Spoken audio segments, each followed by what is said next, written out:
So I have always loved taking pictures. I don't know what it is. Ever since I was in high school, I've just loved taking pictures. And I don't know how good I am at it. Every once in a while I get really lucky when I take a good picture, but this one was one of my favorites. We were on vacation when we were in Maine, and I kind of saw this flower pot with the harbor in the background, and so I took my time and I kind of framed the shot, and I just captured what I thought was a really nice picture. And one of our friends who was with us on the vacation, she made this into this picture, and she put it up. We put it up on our wall because it kind of reminded us of this picture. But you know, as I look at this picture and I remember back to that time, the thing is, there's something missing in that picture. And what's missing is the smells. Right? I can't smell the flowers. I mean, I can see them, but I can't smell them. Or the harbor, I can't really smell the harbor, and I can't feel the wind in the midst of that. And while for me it brings back all these memories of this trip that we were on, for somebody else that's looking at it, it's just a picture of flowers. It might not be quite as special to them because the experience around it wasn't really the experience that I had when we were there and I was taking this picture.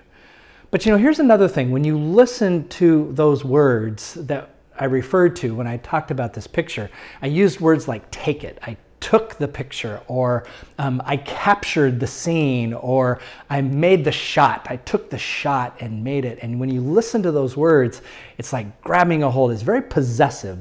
The language we use when we talk about taking pictures is very possessive.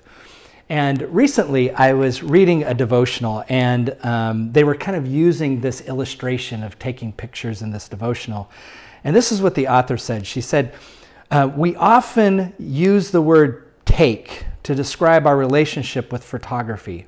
Our culture emphasizes taking time, taking what's mine, taking a break. What we are endeavoring to do in this process, however, is to receive rather than take.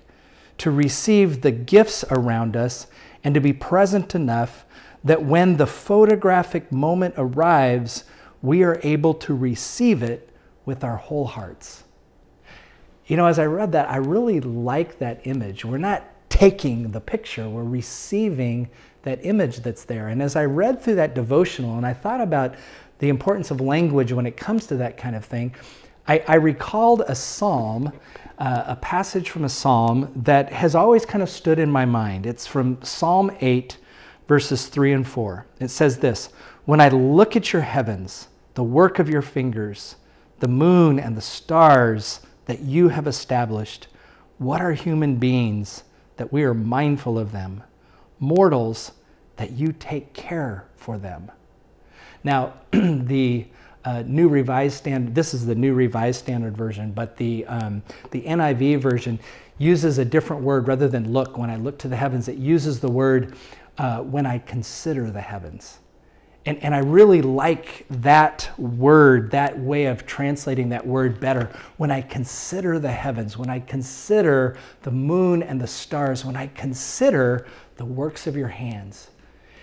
It's taking this time to consider what God made. When we take time to consider this great creation that we're in, the wonderful gifts that God has given us, and the moon and the stars and everything else, and when we consider this idea that in the vastness of all that God made, that God is still mindful of us, when we take time and consider that, not just look at it, not just take that image in, but really spend time to consider what that means, I think it kind of changes our heart. I know, at least for me, it really makes me feel both small and very large at the same time. It makes me feel small when I think of the universe and all that God has made, but it makes me feel very large when I consider the fact that God loves me in the midst of all that God made. And so it's really made me begin to think about that idea of language. You know, maybe I do too much taking in this world. Maybe I do too much taking of what God has given me. Maybe I do too much of capturing all the sense of what God has given me, and I don't take enough time to simply sit and contemplate or consider what it means that God made me.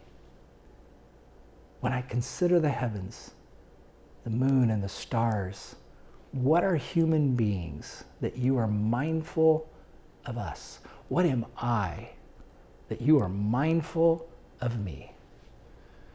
Maybe rather than spending so much time, be it on our phones or whatever device you use to take that picture, maybe we need to also then sit for a moment in the presence of that moment and consider the one who made that thing that we're trying to capture.